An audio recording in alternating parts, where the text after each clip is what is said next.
स्वागत है आप सभी का आपके अपने YouTube चैनल बियॉन्ड मिस्ट्रीज़ पर। आज हम लोग बात करेंगे ऑस्ट्रेलिया की सबसे बड़ी मिस्ट्रीज में से एक, the body on the beach, जिसे द सोमरटन मैन के नाम से भी जाना जाता है। बात है 1 दिसंबर 1948 की।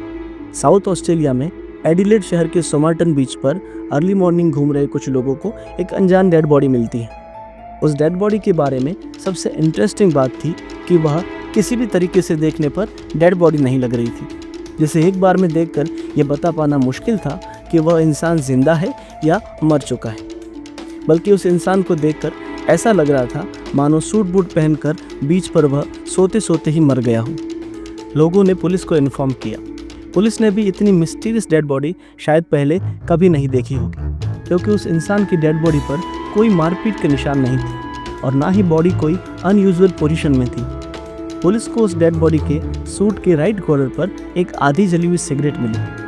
पुलिस ने जब उस इंसान के कोट और पैंट को चेक किया तो उन्हें कुछ चीज़ें मिली, जैसे एक हाफ चिंगम का पैकेट, एक ट्रेन का टिकट, एक बस का टिकट और एक सिगरेट का पैकेट मिला, जिसमें 7 अलग अलग ब्रांड्स की सिगरेट्स थी। पुलिस को उस इंसान के पास कोई आइडेंटिटी प्रूफ नहीं मिला और ना ही उस इंसान के पास से कोई पैसे बरामद हुए। अनजान इंसान की मौत की खबर सुनकर कुछ गवाहों ने पुलिस को बताया कि एक रात पहले 30 नवंबर को उन लोगों ने उस इंसान को वहीं बीच पर सोते हुए देखा था जहां से पुलिस को डेड बॉडी मिली थी। एक कपल ने बताया कि लगभग शाम के 7 बजे उन लोगों ने उस इंसान को अपने पैरों को पूरा सीधा करके सोते हुए देखा था। एक दूसरे कपल ने बताया कि एक अनजान इंसान बीच की सीढ़ियों पर से बार बार उस जगह को देख रहा था जहां वह इंसान सोया हुआ था।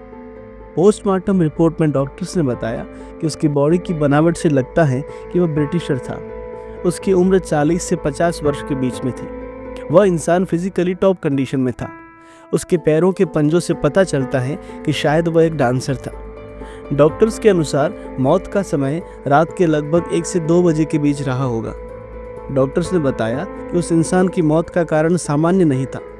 उनके मुताबिक उस इंसान की मौत जहर से हुई है, पर डॉक्टर्स इस बात को पूरी तरह से प्रूफ नहीं कर पाए, क्योंकि जहर के बाद वॉमिट का आना एक आम बात होती है, पर सोमरटन मैन की बॉडी से किसी भी तरह की वॉमिट के एविडेंस नहीं मिले थे।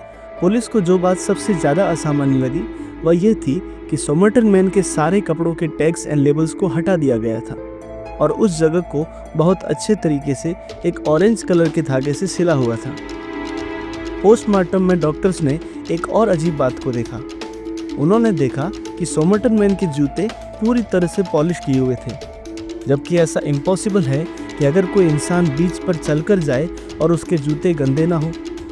इस बात से ये पता चलता है कि सोमरटन मैन खुद चलकर बीच पर नहीं गया होगा, उसे कुछ लोगों ने उठाकर वहां लाया होगा।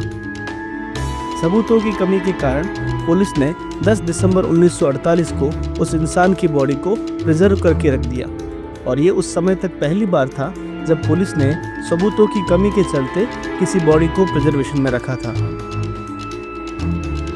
14 जून 1949 में यूनिवर्सिटी ऑफ एडिलेड के प्रोफेसर सेड्रिक हिक्स ने दावा किया कि सोमरटन मैन की मौत जहर से हुई थी। उन्होंने बताया कि 2 ऐसी दवाइयां हैं जिनका बहुत थोड़ा डोज भी एक इंसान को जहर की तरह मार सकता है, और फिर बॉडी में उसका पता लगाना भी लगभग इम्पॉसिबल होता है। 1980 तक उन दवाइयों का नाम लोगों को नहीं बताया गया। 1980 के बाद उसे पब्लिक किया गया।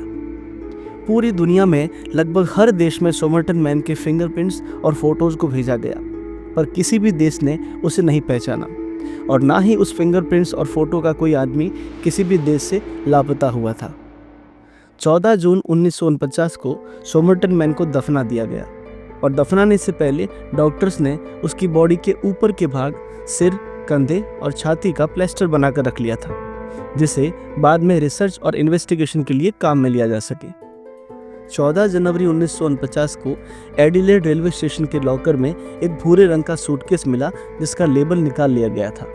वह सूटकेस सोमरटन मैन की मौत के ठीक एक दिन पहले 30 नवंबर को सुबह 11 बजे से पहले रेलवे स्टेशन पर रखा गया था। रेलवे स्टेशन के कर्मचारियों ने पुलिस को इन्फॉर्म किया।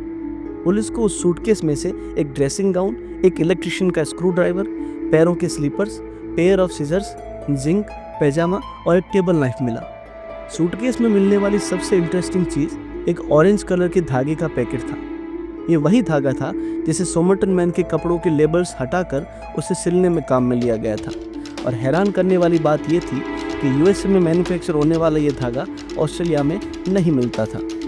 सोमरटन मैन के कपड़ों की छानबीन करने पर पुलिस को उसकी पैंट के एक सीक्रेट जेब में से एक कागज़ का टुकड़ा मिला जिस पर तमाम शुद्ध शब्द लिखा हुआ था। तमाम शुद्ध एक फारसी शब्द है जिसका मतलब होता है दिस इज़ द एंड, या ये समाप्त हो गया है। ये शब्द 12वीं शताब्दी के एक फिलोसोफर और कवि ओमार खयाम की लिखी एक किताब रुबायत का था।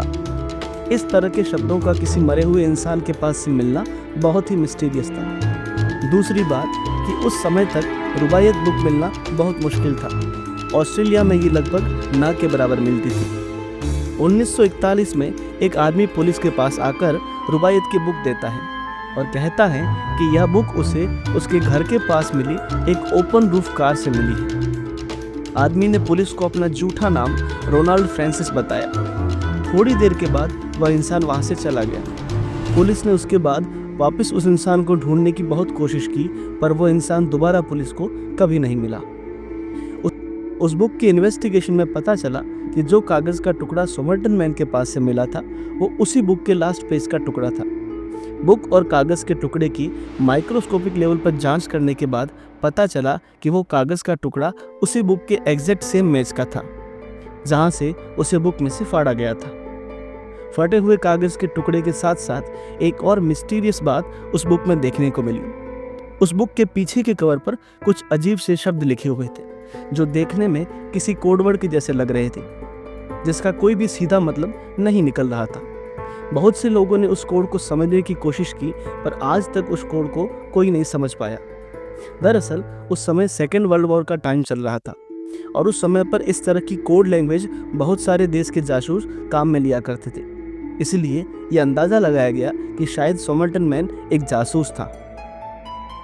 इस बुक में एक और इंटरेस्टिंग चीज़ थी। इस बुक के पहले कवर पर एक फ़ोन नंबर था। वो फ़ोन नंबर एक औरत का था जो महज 500 मीटर की दूरी पर रहती थी जहाँ से सोमरटन मैन की डेड बॉडी मिली थी। पुलिस को उस औरत से पूछताछ में पता चला कि उस औरत का नाम जेसिका थॉम्सन है और वह एक नर्स है।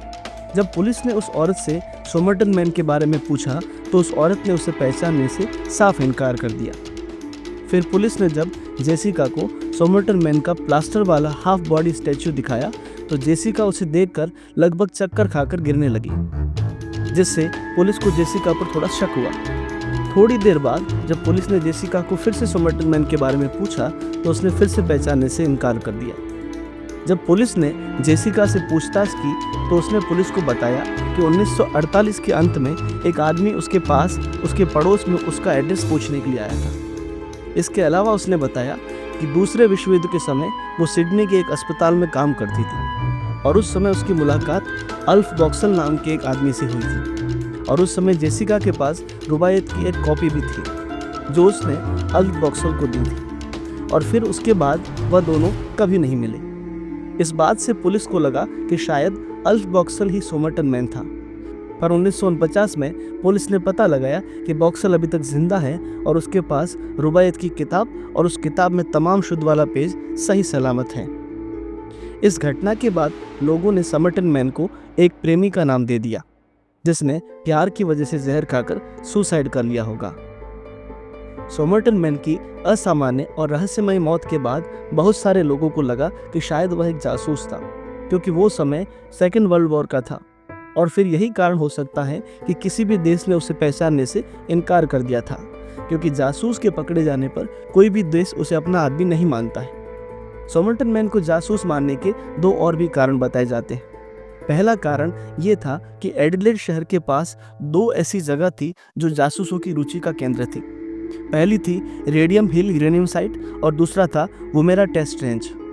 एक दूसरी थ्योरी इस बात को ज़्यादा मानती है कि अल्फ बॉक्सल और सोमरटन मैन का कोई न कोई संबंध रहा होगा या फिर ये दोनों ही जासूस रहे होंगे, क्योंकि 1978 के कुछ इंटरव्यू में अल्फ बॉक्सल को जब पूछा गया कि क्या वह जासूस था तब उसके जवाब देने के रवैये से काफ़ी हद तक ये बताया जा सकता था कि वह जासूस था। इसके अलावा जेसिका थॉम्सन की बेटी और रिलेटिव्स ने 2011 में अपने कुछ इंटरव्यूज़ में बताया कि जेसिका सोमरटन मैन को जानती थी और उसने सोमरटन मैन की डेथ के समय पुलिस को झूठ बोला था कि वह उसे नहीं जानती थी। और जेसिका की बेटी का और उनके रिलेटिव का ये भी मानना था कि शायद जेसिका भी एक जासूस रही होगी।